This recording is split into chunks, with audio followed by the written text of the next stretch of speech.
Hi Michael. It's been 3 games so far, 3 wins, flying start, man of the month nomination that you've had today. Has what's happened in these first few games, has it in any way changed your thinking about what happens at the end of the season? Anything in your talks with the club at all, and has it whetted your appetite to try, if there was ever any chance, to have this job full time? Nothing's changed, no, to be honest.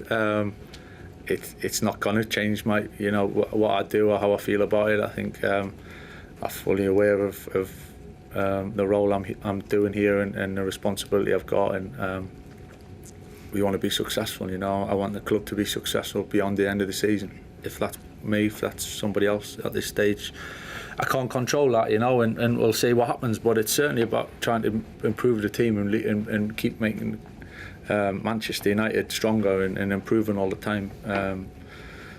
But nothing's changed. The results over a short period of time don't change that. If they have changed that, there's something wrong. It can't be so knee-jerk either way. Whether it's really good or whether there's a few issues we need to solve.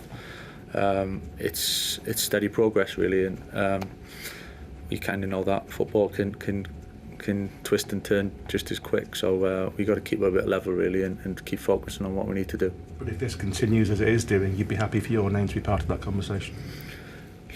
Listen, I'm loving what I'm doing. I'm here, and I feel at home here. But I fully understand the situation, so I'm not getting too carried away. Sarah? Hi, Michael. How big is the man management challenge for you since you've been back here? Because when you were here previously, it was a short period. Middlesbrough in the Championship, it's games every 3 days, isn't it? Here, you've not had many games, and obviously everyone wants to play. There's not enough games to go around in this squad. You look at people like Ben, who's made an impact off the bench. Do you almost feel an obligation to give someone like that a start and they've impressed off the bench? And how difficult has it been to talk to players and keep them happy when there's just not enough games to go around? Yeah, listen, picking teams is the hardest part. There's no getting away from that. And deciding on who plays and who doesn't start. But the pleasing thing, and it's probably obvious to say in many ways, but the impact that we've had as a squad throughout the game, boys starting, boys finishing games,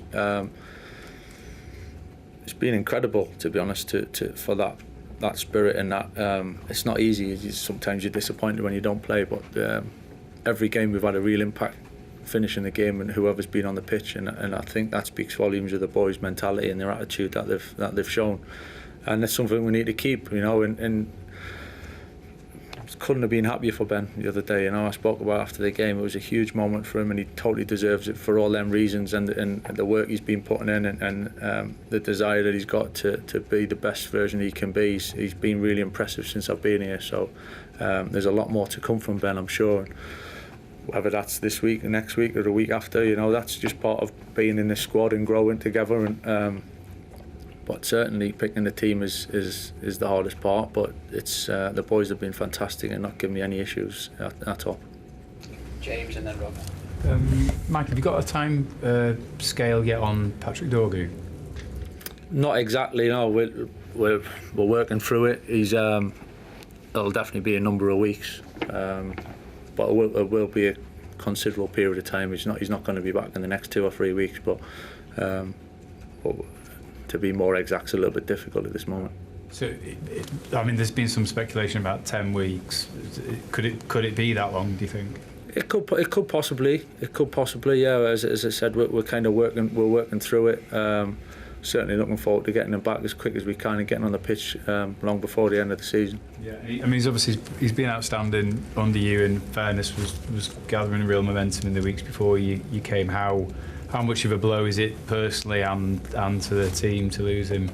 Yeah, it's a blow. Listen, it's always a blow when you lose players and they can't be involved and we can't choose them. It's and especially when you've had an impact like Patrick did over the last few weeks, and just finding that next level, and unfortunately football throws things up, in the ups and downs, and for this short period of time, it's he's disappointed. He wants to be fit, but his career is going to have a career for the next 10 or 15 years, and hopefully this is just a little moment for him. And coming off the back of the huge positive and the huge impact that he's just had, I think when he comes back he'll be even stronger again.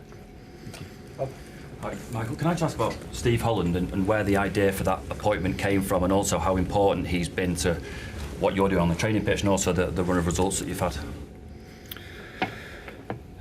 Yeah, I think when talks were progressing, really, when it looked like I might be coming in here, I was spending some time thinking about what the staff might look like. I was actually having conversations with my brother, actually, and as I do all the time, but of what it might look like, and we ended up mentioning Steve. You know, you kind of knew him from the FA, and I'd come across Steve a number of times, and fully aware of his experience and his quality as a coach as well as a person as well, and so it ticked a lot of boxes, and that kind of just it went from there. Spoke to Steve and we clicked straight away, and as the rest of the staff, to be honest, with Jonathan, Johnny and Trav and Craig, I think there's been a real good balance and a good connection between us, you know, and feels like we've been together an awful much longer than just these 3 weeks. Simon? Just on Steve there as well, Michael. I mean, both of you have worked as coaches under Jose.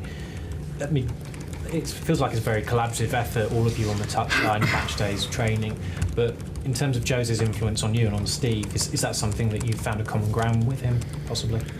I think it's more of just the experience in general at the level that he's had vast experience of so many in different scenarios. Obviously being at Chelsea for so long, obviously growing up around here, being a massive United fan helps to start with, but being at Chelsea and being successful, winning trophies, knowing what it takes, different styles, different managers, different types of players, he's had a real good knowledge and backstory, really, if you like, of experience to kind of pick at, and we speak a lot about different things, all of us, all the staff.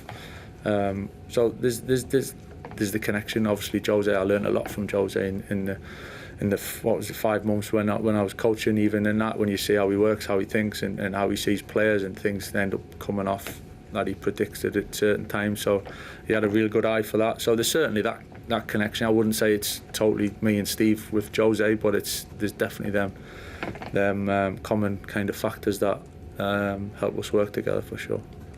Ian? Hi, Michael. Kobe's been a big winner of you arriving here. Obviously, didn't have many chances previously. I wouldn't expect you to talk about that necessarily. But what did you see in him that convinced you to throw him straight in from a starting role into a starting role? And also, you know, you've mentioned several times you know this club, you know what it's about. Academy players have always, since the Munich air disaster, have always been a huge part of this club. Is he the sort of player this club can be building around for long-term, many years into the future, possibly even beyond you? Yeah, I mean, knowing Kobe to start with, I thought it was in what he can bring to the team. It was, you know, it was just my thoughts to put him into the team, and thought he would give us an awful lot. I think from the club's, as a club's point of view, it's an ideal scenario to bring players through the academy and have them in the team and have them go through their career at this club and stay in and around it. I think I was fortunate enough to be with a lot of players that managed to do that.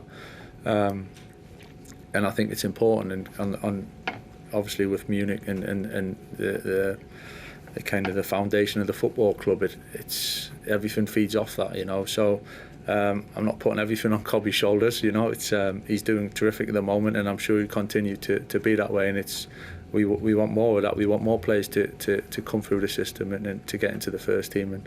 And for me, there's no better feeling of giving younger players a chance. And you know, he's taken the chance over recent weeks, and as I said, I'm sure he'll continue to do that. Rich? Hi, Michael. It's the first time we're talking to you since the window closed. I think if people looked at the squad, there's one area where it's a little bit thin. It's maybe midfield. If you get an injury there, you're quite vulnerable. What's your current thinking as to how you'll deal with that situation if it arises? Would you look to promote an academy player, or are there players we've seen Sandro play midfield this season, maybe Mason Mount? How would you deal with that situation? Yeah, listen, there's all sorts of things can happen, so it's not a one fix. You know, I think we've got a really good balance of a squad in general. You know, and so there's plenty of solutions for us. You know, Manu's obviously come on, and he's going to be a big part of our squad and our team for between now and the end of the season, and sharing the load. And we've got different things that we can do. It just depends what happens. You know, we got to be able to adapt and be flexible. But I'm confident we can find the right solutions if we needed to. But at the moment we're pretty stable and we're in good shape.